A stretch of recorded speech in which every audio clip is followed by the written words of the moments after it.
So everyone loves to call Batman the peak human specimen. But today let's answer the question, how strong would a real-life Batman actually need to be? Specifically, let's look at how much he should be able to squat, bench press, and deadlift to perform at the highest level if he were real and bound by those pesky laws of physics. We're talking about finding real evidence-based ranges where strength doesn't compromise agility, endurance, combat readiness, and all the other qualities that make Batman, well, Batman.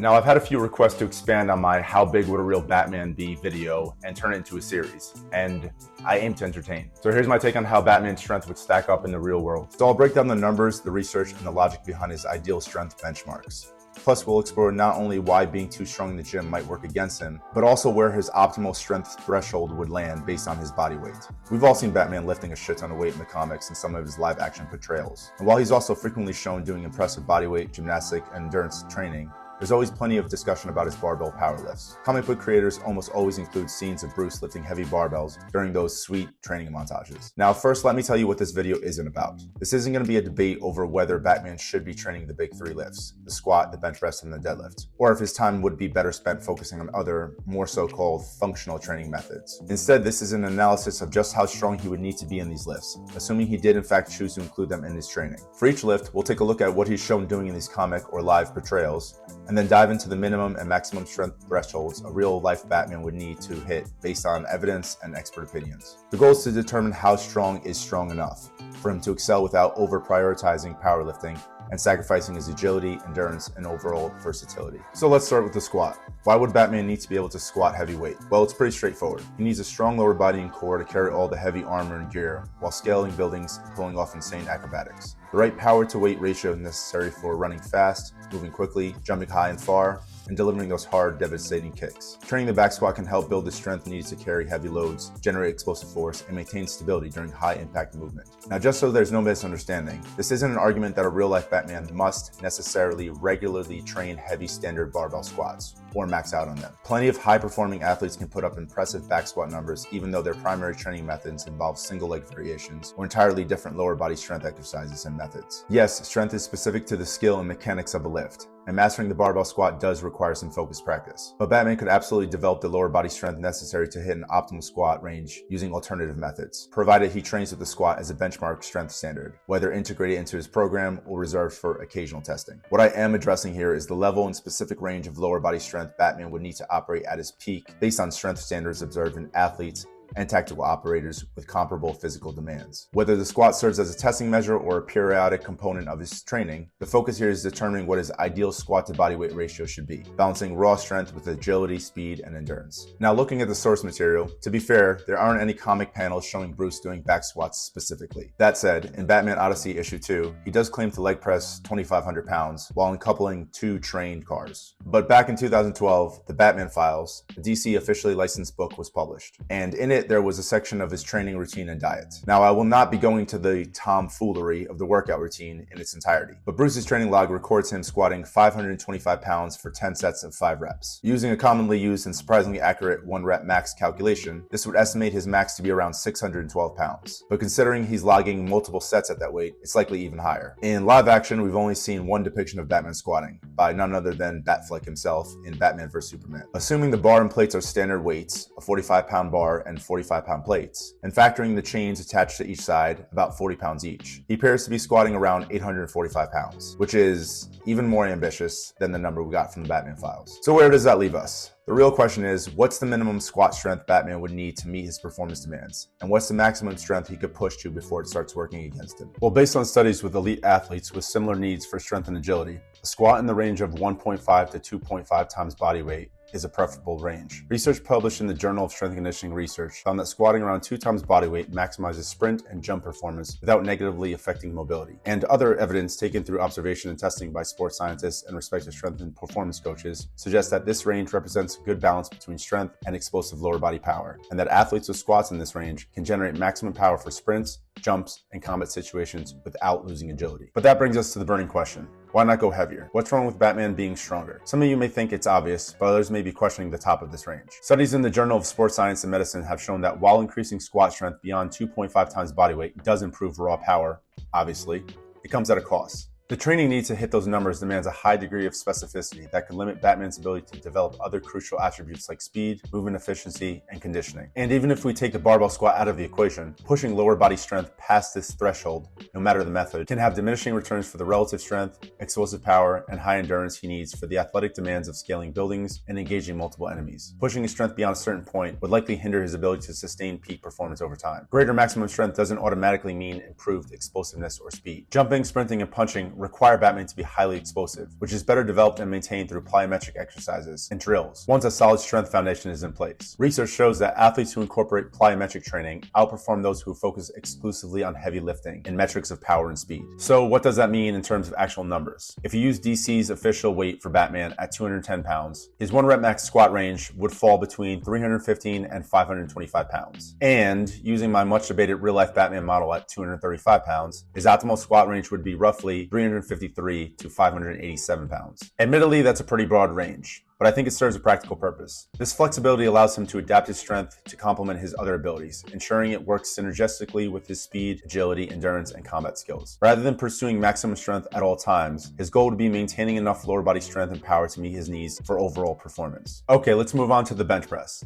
As with the squat, the key question is how much raw upper body strength does Batman actually need? While the bench press often gets a bad rap, it does contribute to improvements in athletic upper body movements, including punching power. That said, other pressing variations like single or double arm overhead presses, horizontal kettlebell presses, landmine push presses, or bodyweight exercises like push-ups and dips that can be loaded or made more complex can be just as effective for developing that type of strength that he needs. But just as with the squat, if Batman were to incorporate the bench press, either as part of his training or as a test of horizontal pushing strength, the question is, what is the ideal strength to body weight ratio for optimal performance? Unlike the squat, we have several examples in comic books showing Batman benching absurdly heavy weights. This includes this one with a scantily clad Bruce and Selina Kyle. Now, if that is a standard 45-pound barbell and plates, it looks like he has 4 45-pound plates and 1 25-pound plate on each side, making the total weight 455 pounds. And I'd say that this looks like a pretty nonchalant work set, being that he's pressing the weight while having a conversation with Catwoman, who also proceeds to sit on top of him in a very distracting fashion. Another example comes from Batman issue 655, where he's depicted bench pressing what is often speculated to be up to or over 1,000 pounds. A close-up of the illustration shows 500 pounds written on one of the plates. Now, I have no idea what to make of this, and I've spent, God knows, way too much of my life in a weight room around very strong powerlifters and athletes of all kinds, and I myself am no stranger to the bench press. It's unclear to me whether the comic intends for the 500 pounds label to mean 500 pounds per side, which would make the total weight, including the bar, around or slightly over 1,045 pounds, or if the label implies that that one plate weighs 500 pounds, with a matching one on the other side. If that's the case, the total weight is closer to 1,500 pounds or something. This scenario is especially baffling, given that the so-called 500-pound plate is smaller than the plate inside of it. Am I overthinking a comic panel? Probably. But here we are. And clearly I veered off on a huge tangent. So that's obviously not a realistic or practical goal by any stretch of the imagination for a real-life Batman. So let's get right into some ideas and supporting evidence as to what a more ideal range should be based on body weight. Batman's bench press should ideally fall between 1.5 to 1.75 times his body weight. For a 210-pound Batman, this translates to a max range of approximately 315 to 368 pounds. If he weighed 235 pounds, his bench would land somewhere between 352 and 411 pounds. A study published in the European Journal of Applied Physiology found that athletes who train for both strength and endurance, just like Batman, benefit most from a bench press in this range. It ensures sufficient upper body strength without compromising shoulder mobility or endurance capacity. In combat sports like MMA and boxing, a bench press in this range also optimizes upper body power without sacrificing speed or agility. The study, Bench Press Strength and its Relationship to Punching Power in Elite Boxers, supports this, showing that athletes with a bench press ratio of 1.5 to 1.75 times their body weight exhibited the highest punching power while maintaining flexibility and endurance. So why not heavier? We've already partly addressed it. But while benching more than 1.75 times body weight might increase Batman's maximal strength, it could begin to interfere with his overall functional performance. Studies suggest that pressing beyond this threshold often reduces upper body endurance and explosiveness. For a multi-dimensional athlete like Batman, this trade-off could hinder his ability to sustain repeated explosive actions, such as prolonged combat or rooftop chases involving climbing and vaulting over obstacles. On top of that, studies on combat athletes and tactical operators show that bench pressing beyond 1.75 times body weight doesn't necessarily enhance performance in real-world tasks. Research from the Journal of Tactical Performance further highlights that military operators who exceed this range in the bench press experience higher rates of shoulder injuries and diminishing diminished capacity for repeated explosive movements. For Batman, maintaining the delicate balance between strength, mobility, and endurance is critical to his success as both a combatant and tactical athlete. Now finally, let's talk deadlifts. Of the three basic power lifts, I'm personally more inclined to use them regularly in my own training and use them when coaching athletes of all types. For Batman, I'd argue, fully aware that this might spark some controversy, deadlifts could be the most beneficial of the three for his overall performance. Batman relies heavily on his posterior chain, back, glutes, and hamstrings, for climbing, pulling, and lifting heavy objects. Deadlifts are more relevant for developing hip and grip strength. Standard deadlifts stand apart in their ability to uniquely target the posterior chain. It's challenging to adequately load the posterior chain to the same degree without a barbell. The deadlift allows for the kind of progressive overload needed to continue building strength after significant training experience. But enough of my conjecture. As with the back squat, there are no specific comic book issues showing Batman doing deadlifts. But in Batman Legends of the Dark Knight issue 16, we see Batman lifting what appears to be 405 pounds from the ground to overhead, assuming the barbell and plates are the standard 45 pounds. But this might not be the case, because in the following issue, we see him do the same lift and he tells Alfred he's lifting 690 pounds. For highly skilled athletes, a clean and press or snatch is typically about 50 to 60% of their deadlift max, meaning they can deadlift roughly 1.7 to 2 times the weight that they can lift overhead. But yes, I do realize that this took place during the Venom arc, which is the storyline where Bruce is taking a highly addictive experimental drug called, you guessed it, Venom. This drug massively amplifies strength, endurance, and resilience. Unfortunately, it also makes Trent Rage seem like Mr. Rogers having a mild case of seasonal depression. Was this context necessary? Probably not, but I included it anyway, so there's that. That said, let's shift gears back to DC's official Batman files, which outline his supposed training routine. According to his journal, Bruce claims to deadlift 620 pounds for 7 sets of 5 reps. Let's ignore for a moment the absurdity of such volume at that weight and turn a blind eye to him following this with 30 reps at 310 pounds. If we use the same 1 rep max formula based on a single set, this would place Batman's estimated max around 723 pounds. But if he's actually doing 7 sets, his max would likely be even higher than that. Let's step back for a moment though. The kind of weight suggested in these comic book scenarios far exceeds what a Batman bound by the laws of natural world could realistically achieve, because a 700-pound deadlift is something that advanced powerlifters who devote all their time, effort, and resources are lucky to achieve. So what are the kind of deadlift numbers that would actually make sense for a real Batman? Research from the Journal of Human Kinetics highlights that deadlifting 2 to 2.5 times body weight is ideal for building overall core, back, and leg strength without sacrificing speed or agility. This range has been shown to provide optimal full body strength while maintaining the mobility required for high performance tasks. For tactical athletes like special forces operators and MMA fighters, this range strikes the perfect balance. Studies like the relationship between deadlift strength and athletic performance in combat athletes indicate that a 2.5 times body weight deadlift is sufficient to maximize combat-related power movements without impairing speed or agility. And why not more? Going beyond a 2.5 times bodyweight deadlift might seem like a way to push Batman's practical strength even further, but it could also create more problems than benefits.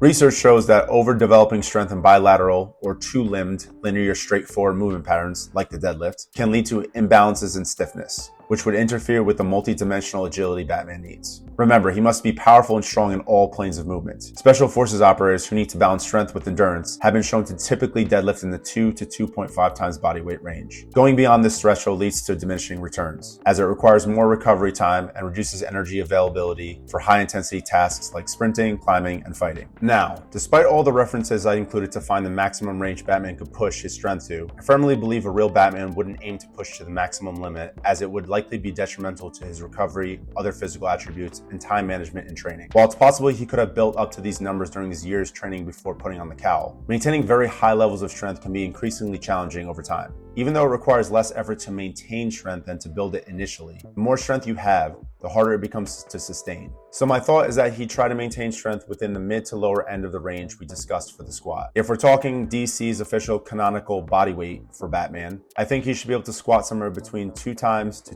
2.2 times body weight, which would be between 420 to 462 pounds. For a bench press, I think he'd be fine to maintain just 1.5 times his body weight, putting him at around a 315-pound bench press. And for the deadlift, I think he'd be best to maintain strength within the mid to upper range without spending any extra effort to go past this. So somewhere between 2.2 to 2.5 times body weight, which would be 462 to 525 pounds. If we imagine a larger real-world Batman who weighed 235 pounds, using those same ratios, he would have the capacity to squat between 470 to 517 pounds, to bench press 352 pounds, and to deadlift between 517 to 587 pounds. To wrap it up, Batman needs to lift heavy but not too heavy. A 2 to 2.2 times bodyweight squat, 1.5 times bodyweight bench press, and 2.5 times bodyweight deadlift hit the sweet spot between strength and functionality to perform at an elite level without the risk of losing the agility and endurance that make him the Batman we know. In the end, Batman isn't a powerlifter. He's a hybrid athlete. His training must prepare him for everything. What matters is he's strong enough to handle anything that comes his way, all while maintaining his mobility, endurance, speed, and agility. So now I want to hear from you. Regardless if you train these lifts regularly or not, do you think that a real life Batman would be closer to the upper or lower end of these ratios? Or do you think that he'd lift more or less than what we talked about, and why? Let me know in the comments. And if you enjoyed this, I'd really appreciate it if you share it and gave it a like, and I'll see you next time I shine my light in the sky.